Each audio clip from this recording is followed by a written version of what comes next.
Ó, eu tô vendo, viu, André, novos ares, né? Porque eu acho que o sistema rachou. A gente tem visto aqui decisões recentes aqui da Justiça, inclusive de desembargadores aqui do TRF1, decisões importantes. Por exemplo, né, coloca na tela aí, a Justiça mandando petista apagar post relacionando o Flávio ao nazismo, né? Vai colocando aí, eu vou colocando rapidamente essas notícias, né? Então tá aqui, ó, o TJDF determinando aí que o Rafael Trevisan, filiado ao PT, excluísse publicações associando o Flávio Bolsonaro ao nazismo, tá? O Flávio, inclusive, pediu aqui uma indenização de 61 milhões, ok? Para esse cara que publicou isso aí. Aí tem uma outra decisão aqui, ó, outra decisão aqui importante, ó, mais uma decisão, libera postagem, né, sobre o Partido dos Traficantes, o PT, para quem não sabe. O PT... o PT ele foi associado ao Partido Traficante. Partido dos Traficantes. O Flávio, o Nicolas, a Bia Kicis, vários políticos, né, usaram as redes sociais para falar que o PT era o Partido dos Traficantes. Isso naquela ocasião, na época, ali foi logo depois da Operação do Rio de Janeiro e também daquela frase, né, do Lula admitindo, né, talvez ali o apoio dele, mas dizendo que o usuário, né, que o traficante era vítima do usuário. Então, todo mundo foi para as redes fazer essa associação. E o que me chamou a atenção na defesa da liberdade para se publicar isso, na primeira instância, o juiz havia determinado a suspensão da publicação e a retirada da publicação. Pode subir um pouquinho, deixa lá. E a retirada da publicação, deixa no título. E depois, o que aconteceu? Na segunda instância, reformaram a decisão falando o seguinte: não, olha aqui, ó, isso aí é liberdade de expressão, isso aí faz parte do debate político. O debate político é feito mesmo com sátira, com ironia, e estão livres para fazer isso. Aliás, tem imunidade parlamentar para isso. E essa decisão vem dias depois de uma outra decisão que beneficiou a Bia Kicis, tá? Então mais de 10 ações o PT moveu por causa dessa associação de PT Partido dos Traficantes. E todas essas decisões favoráveis ao PT estão caindo agora na segunda instância aqui no Distrito Federal. Então a gente está vendo aí vamos dizer assim, um ar renovando aí um pouquinho, abriu ali uma janelinha ali, o ar começou a se renovar. Claro que a gente precisa estar acompanhando isso para e passo para entender se é um movimento maior ou se isso aí é algo pontual. Afinal de contas, temos eleições este ano e a gente espera que nesta campanha a gente não tenha a intromissão, a censura, a interferência que tivemos da Justiça Eleitoral na campanha do ano passado. Tá? E aí eu quero trazer só mais um aspecto e devolvo para você fazer sua colocação final, André, porque dentro desse racha, já começaram, inclusive, a circular uma versão, tá? Um entendimento, uma compreensão de que o Lula não poderia concorrer a um quarto mandato. Está no link 1 do bloco 3, Brenda. Lula inelegível, olha só que interessante isso aqui. Saiu no Conjur, tá? O Conjur é do Márcio Schaer, que é muito ligado ao Gilmar Mendes. Então, assim, isso aqui não é à toa, tá? Começou a circular, significa que o Gilmar falou assim: põe essa tese na praça aí. Então, o Lula, que está usando a Polícia Federal para cercar, né, e pressionar o STF, esses ministros todos, né, talvez agora a gente tenha um STF reagindo a isso. Isso aqui está sendo plantado, essa semente, mas já ela está brotando, tá? Como uma linda e próspera planta. Eu não sei se ela é uma erva daninha ou não, eu espero que não, porque eu também não concordo com o quarto mandato. Eu acho que não pode realmente, eu acho que constitucionalmente a gente deve adotar a interpretação de que são 2 mandatos só, a recondução de um. Isso significa que nem terceiro mandato o Lula poderia concorrer, mas eu acho interessante. Agora essa tese está correndo, André Marcília. Aliás, está aí, estúdio Conjur, eu não sei o que é isso, mas em geral, estúdio isso, estúdio aquilo, são até artigos, né, que são mais publicidade, não sei, estou só cogitando. Mas eu concordo, acho que uma tese plantada. O poder, ele vai se resolvendo, né? Se o Lula não tem chances, bom, o poder vai se mostrar favorável ou próximo, vai se aproximar daquele que tem. O STF, eu sempre disse isso, e não se iludam de achar que o STF é de esquerda ou de direita. O STF, como disse o Dino, é STF Futebol Clube, eles torcem para eles. Se eles acharem que o Lula não vai ter chances, eles vão rifar o Lula, né? Me parece que isso é claro, né? E você mencionou o Gilmar Mendes. O Gilmar Mendes é alguém que faz isso ali, né? Faz essa costura política dentro do STF melhor do que ninguém. Ele tem um pé dentro do STF e outro na política mesmo, né? Então essas costuras são feitas por ele. E eu acho que isso daí de alguma forma se coaduna, ô Dantas, até mesmo com essa questão dessas decisões. O STF, ele vinha falando que liberdade de expressão é isso, é aquilo e tal, e massacrando quem pensasse no judiciário diferente. Agora o STF está massacrado. Talvez o judiciário possa pensar com a sua própria cabeça, ou os desembargadores se sintam confortáveis para não rezar o terço, né, do Moraes e dessas pessoas que têm uma visão truculenta sobre liberdade de expressão. Do ponto de vista técnico, eu não tenho a menor dúvida de que partidos traficantes chamar de partidos traficantes é liberdade de expressão. Alguém dirá, mas ali não há traficantes, ou não há só traficantes. Bom, e trabalhadores? Porque também, então a gente precisa pressupor que só há trabalhadores. Eu acho que todos nós concordamos que isso não há, né? Se bobear, tem mais uma coisa do que outra. Então, a liberdade de expressão faz parte do jogo político e a gente tem mesmo que entender. Tomara que o judiciário se despegue, corte esse cordão umbilical absolutamente político que tem com o STF, né, essa vassalagem que possui com a visão truculenta que o STF tem sobre a liberdade de expressão e que nas eleições a direita tenha condições de fazer um jogo limpo, algo que até hoje não foi feito. Vamos aqui nos recordar que o Lula, quando foi chamado de ladrão, processou e ganhou e conseguiu que muita gente fosse investigada. Mas o Bolsonaro, quando foi chamado pelo próprio Lula de genocida, isso foi entendido pela Justiça Eleitoral como parte do jogo. Então esse tipo de absurdo, tomara que deixe de existir. E eu deixo aqui já que é também minha fala de despedida, eu deixo meu abraço a vocês todos. Sempre um prazer estar aqui, participar do programa. E é isso. Espero que os pombinhos lá da Tabata fiquem felizes e os pombinhos aí do Rio também, da Carol, também possam ser felizes. A Carol saiu agora correndo, ela disse que perdeu a hora, né? Então saiu sem se despedir. Aquela noiva em fuga, né? Sai correndo. Então, saiu aí sem se despedir. O André Marcília, obrigado mais uma vez pela presença aqui, sempre contribuindo demais para o nosso debate, para a qualificação do nosso debate, e a gente se vê na segunda que vem. É isso aí. Abração.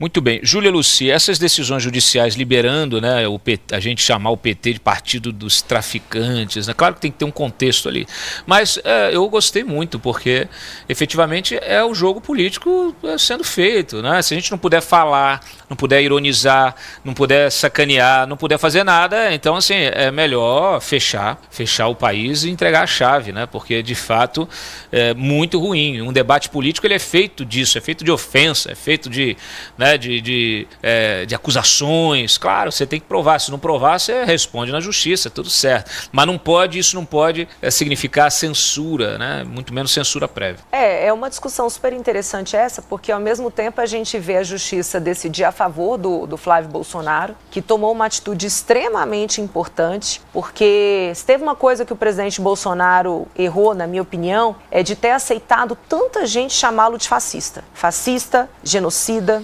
Porque quem é fascista, quem é genocida, pratica crime. O crime de genocídio é um crime contra a humanidade. E quando o presidente Bolsonaro levou isso na esportiva, não, tudo bem, fala o que quiser, aquilo continuou sendo repetido e virou um mantra para muitas pessoas. E não é todo mundo que se dedica a estudar política, a escutar um programa como esse, a participar de debates como esse aqui. E aí acabou que pegou o selo. Tem muita gente que fala, presidente Bolsonaro é genocida, Bolsonaro é fascista. Então ele deveria, desde o início, ter processado essas pessoas, porque é bem isso. A gente defende liberdade de expressão. Só que defender a liberdade de expressão não significa que ela não vem acompanhada da devida responsabilidade.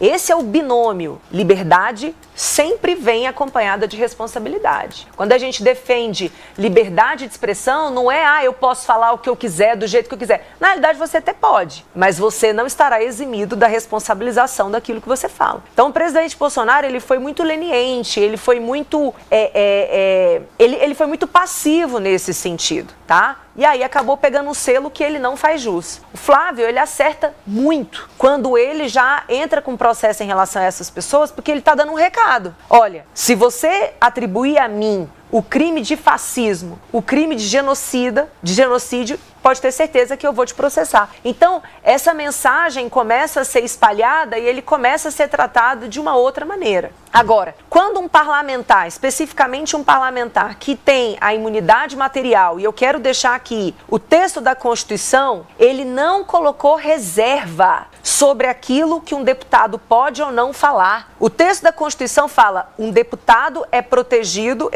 os seus discursos são protegidos por quaisquer de suas manifestações. Voltando no início do programa, tá? Quando o ministro Alexandre de Moraes acatou a tese da Tabata, porque ele entendeu que o deputado Eduardo Bolsonaro, ele tinha extrapolado o limite da manifestação parlamentar? Não. Ele não tem embasamento constitucional para ter tomado essa decisão. É difícil de escutar, gente, mas um discurso parlamentar pode, inclusive, ser racista.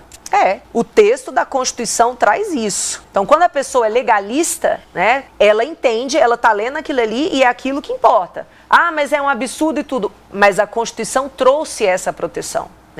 Então, quando especialmente um deputado diz que um partido, o PT, por exemplo, é o partido dos traficantes, ele tem todo o direito de fazer isso. Ele está protegido pela Constituição para poder falar isso. Inclusive, ele foi eleito para poder expressar esse sentimento. E ele não tem que, inclusive, justificar. As pessoas podem argumentar, mas é tão fácil de mostrar que os traficantes votam no PT, porque se você pegar a eleição dentro de um presídio, quem ganhou foi o Lula. Não importa a fundamentação. Neste caso, é a simples opinião, é a opinião de um parlamentar e a Constituição deu garantia total e absoluta para um parlamentar expressar suas opiniões. E a gente não pode relativizar isso. Muito bem. Olha aqui, ó. Então é isso, né? Vamos passar a régua. A gente vai encerrando. Deixa eu ver se tem mais alguma coisa aqui. Tem mais algum videozinho? Tem um videozinho do Lula, né? O Lula tá indo visitar o Trump. E ele disse que vai levar a minha PF, a minha não sei das quantas, meu Ministério Público. Realmente tem que acabar com esse negócio de terceiro mandato, quarto mandato. Isso não pode existir numa democracia, tá? Solta aí, Felipe. Quero discutir com ele isso. Qual é o papel dos Estados Unidos na América do Sul? Qual é o papel deles? É de ajudar, sabe? Ou de ficar ameaçando? Agora está ameaçando o Irã. Ou seja, é preciso colocar um paradeiro nisso. O mundo está precisando de tranquilidade. O mundo não precisa de turbulência. O mundo precisa de paz. Então vamos gastar nossas energias para acabar com a fome no mundo.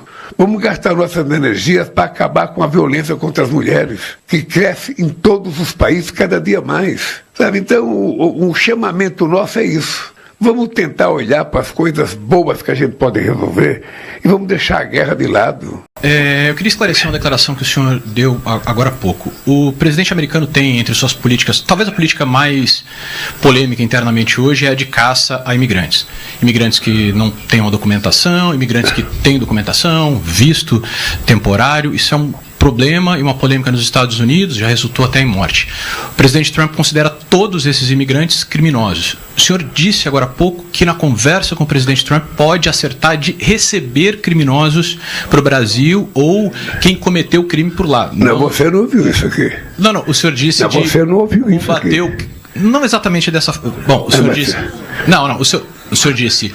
Vamos conversar com ele. Se eu aceito que você faça a pergunta do jeito que você está fazendo, dá a impressão que eu falei isso, eu não falei isso. Eu ia só terminar, porque para o presidente Trump eles são criminosos. O senhor falou de receber, por exemplo, criminosos de combustíveis. O senhor usou que já cometeram crimes... Não. Nós queremos é prendê-los.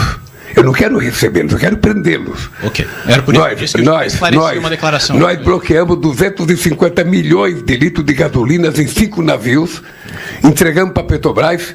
Essa pessoa mora em Miami. Nós mandamos para o presidente Trump a fotografia da casa dele, o nome dele. E nós queremos essa pessoa no Brasil. É para combater o crime organizado, então nos entregue.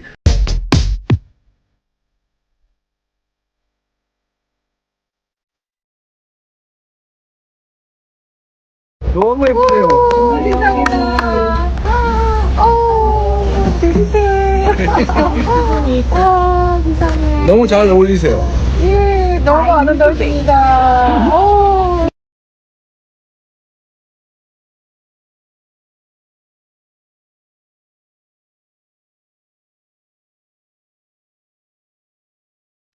Como é que é? Bela Recatada e do Lar.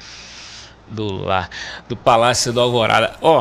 Bom, o Lula mandando ver ali, ele quer a cabeça do Ricardo Magro, lá da Refit, tá? Lula quer a cabeça do Ricardo Magro, o André Esteves agradece. Eu acho lindo esse negócio que está acontecendo nesse país, maravilhoso. Muito bem, a gente se vê amanhã, muita coisa ainda para sair hoje, muita coisa no site, no claudiodans.com.br, muita coisa nas redes, eu vou gravar vídeo, vou escrever artigo e amanhã temos a nossa aula, a nossa terceira aula sobre legislação eleitoral, mas especialmente sobre um crime que é muito comum, mas que é importante você identificar para separar o joio do trigo, que é propaganda eleitoral ilegal, propaganda eleitoral legal. Como é que faz a diferença? Adesivar carro agora é possível? Pode.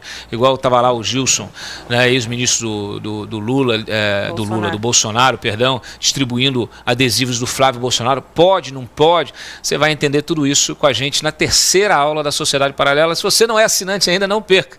Tá? A gente ainda está com valores promocionais para quem está se associando à nossa comunidade exclusiva do WhatsApp, que você recebe, inclusive, podcasts meus diários e conversa comigo o dia inteiro lá na comunidade, tá? Pode fazer pergunta, você tem esses detalhes, esses insights, você pode interagir diretamente comigo. E, claro, as nossas aulas semanais, são aulas que elas integram o que a gente chama de jornada do eleitor, formar você muito além daquilo que a mídia, o resto da mídia entrega, e inclusive esses outros cursos aí que você vê. Eu quero você atuando, eu quero você bem informado, né, bem informado e sabendo se mobilizar. Então aqui são esses 3 pilares que fortalecem o nosso trabalho. Então eu convido a todos que integrem a nossa sociedade paralela. A sua assinatura, ela também nos ajuda a aumentar ainda mais a nossa força, a nossa operação e ampliar o nosso jornalismo, tá? Isso aí é um ciclo virtuoso que é fundamental. Acho que vocês estão aqui, aí o pessoal que deu aí, já batemos quase 10 mil likes, ainda dá tempo de deixar mais um likezinho aí. Quem não deu like, deixa o like, quem não se inscreveu, se inscreva, e todo o apoio que nós recebemos de vocês, ele é revertido no investimento aqui na própria operação, porque a gente precisa de um veículo independente, a gente precisa de uma plataforma de diálogo, de troca de informações, e a gente precisa formar uma nova geração inteirinha de eleitores, depois de políticos, tá? A gente precisa de gente boa no Congresso, gente boa no comando dos executivos estaduais, municipais e também no federal, tá? A gente muda esse país com resiliência, com informação, com boa formação, com muita coragem também, porque sentadinho na poltrona achando que você vai mudar o país só apertando o botão, esqueça. Se você quer esse tipo de país só fazendo isso, esqueça, nem se preocupe, aliás, nem participe aqui, nem assista o nosso programa diário. Aqui não é para gente que não gosta de política, para gente que acha que só basta reclamar, né? Gente que acha que votei no fulano, aí o fulano agora está me escorchando de impostos. Votou porque quis, poderia não ter votado se tivesse informado. Então assim, você que acha que vai mudar o país, não com trabalho, mas com preguiça, não com trabalho, mas com auxílio, né? Recebendo as coisas do governo, você que bate palma para quem só faz a sua carreira na política, né? Constrói sua riqueza na política, e enquanto você está na miséria e passa mandato após mandato prometendo te tirar da miséria. Eu quero entender como que um povo continua caindo nessa conversa fiada. O Lula, a primeira vez que ele foi eleito, 2002, Primeiro governo dele, 2003. Nós estamos em 2026 e as pessoas ainda caem nessa conversa. Vai sair da miséria, vai sair da miséria. Mas continua cada vez precisando de mais auxílios. Hoje nós temos mais de 80 auxílios. Mais de 80 auxílios. Até botijão de graça o governo tem que dar, porque é um povo miserável. Então ninguém saiu da miséria. Ninguém saiu da miséria. Ao contrário, essa miséria só ampliou. E ela está sendo, sim, democratizada. A gente tem cada vez um país mais miserável. E a gente ainda vai abordar a questão da escala 6x1. Muita gente me procurou até falando, Cláudio, o meu filho, não sei o quê. Eu falei assim, tá chateado porque tem gente que quer o fim da escala 6x1. Eu falei, eu comecei a trabalhar com 14 anos de idade. Já trabalhei com tudo, com venda, com telemarketing, com muita coisa. Já trabalhei com química, me formei como técnico. Depois é que eu fui fazer jornalismo. Trabalhei até fazendo foto para site de imóveis. Então, assim, eu, garoto, eu comecei a trabalhar muito cedo porque eu sabia que era no trabalho que eu tinha o meu lugar. Né, onde era através do trabalho que eu ia conseguir aquilo que eu almejava. E hoje, infelizmente, nós temos gerações sendo criadas para acreditar que vão receber do Estado, não precisam de esforço, não precisam fazer nada, que vão receber tudo do Estado. Só que o Estado não produz nada. Alguém está bancando, e quem está bancando somos nós. Nós temos um país em que a classe média ela é massacrada para poder sustentar benefícios para miseráveis cada vez maiores, contingentes cada vez maiores de miseráveis, e enquanto os bilionários, os super ricos, eles nunca, não estão nem aí. Eles pegam as propriedades dele, botam em offshore, faz planejamento tributário, e quem paga a conta somos nós. Então, assim, saiu ontem notícia mostrando que o brasileiro está na parte baixa da tabela de produtividade. Aliás, na tabela, inclusive, de horas trabalhadas. E aí tem uma gente estúpida querendo aprovar o fim da escala 6x1. Primeiro, que o Estado não tem que se meter no mercado. As pessoas querem trabalhar 7x7, elas trabalham 7x7. A gente tem que, inclusive, consagrar esse princípio do trabalho por hora. Porque se você quer ganhar dinheiro e você está disposto a trabalhar 7 dias por semana, 12, 14 horas por dia para ganhar dinheiro, você tem que ser livre para fazer isso. Com certeza. Então é isso, esse tema a gente vai abordar ainda. Toda informação que você precisa está na mídia, toda formação que você precisa está na universidade. Se você acha que sim, pare de assistir esse vídeo agora. Não perca seu tempo comigo ou com meus aliados nessa trincheira. Muito provavelmente você é da turma que acha que vivemos numa democracia imperfeita e não numa ditadura. Você, muito provavelmente, se informa pelo Instagram, pelo X ou por sites de fofoca. Eu não quero você aqui. Eu não quero por aqui gente que vota nulo achando que está protestando, mesmo sabendo que a esquerda pode vencer de novo. Eu não quero por aqui quem acredita que há alguma equivalência entre Lula e Jair Bolsonaro. Gente que acredita numa terceira via construída, não nas ruas, mas nos gabinetes de caciques partidários e ministros do Supremo. Você não merece meu tempo e nem o de meus aliados nessa trincheira. Trincheiras existem apenas durante as guerras. E eu, há cerca de 1 ano e meio, resolvi criar um canal que servisse como esse ponto de encontro, como um bunker, para aqueles que já entenderam há muito tempo a dimensão dessa batalha e que não desistem de lutar pelo Brasil, que querem deixar, sim, um país melhor para seus filhos e netos, mas, ao mesmo tempo, já cansaram de ficar apenas reclamando de assistir aos mesmos abusos diariamente. Você que já me acompanha há algum tempo deixou para trás uma massa de analfabetos funcionais e quer agir, mas também sabe que não adianta xingar, ofender ou agredir. Estou aqui para você que sabe que não existem soluções fáceis para problemas complexos e que não se muda um país do dia para a noite e que é preciso ceticismo e fé, resiliência e inteligência. E claro, ninguém faz nada sozinho. Fundei esse canal sobre 3 pilares: informação, formação e mobilização. O primeiro já está pronto. A partir de agora vamos erguer o segundo, com ou sem você. Mas caso você decida participar dessa obra, clique no link que aparece na descrição desse vídeo. Nos veremos em breve.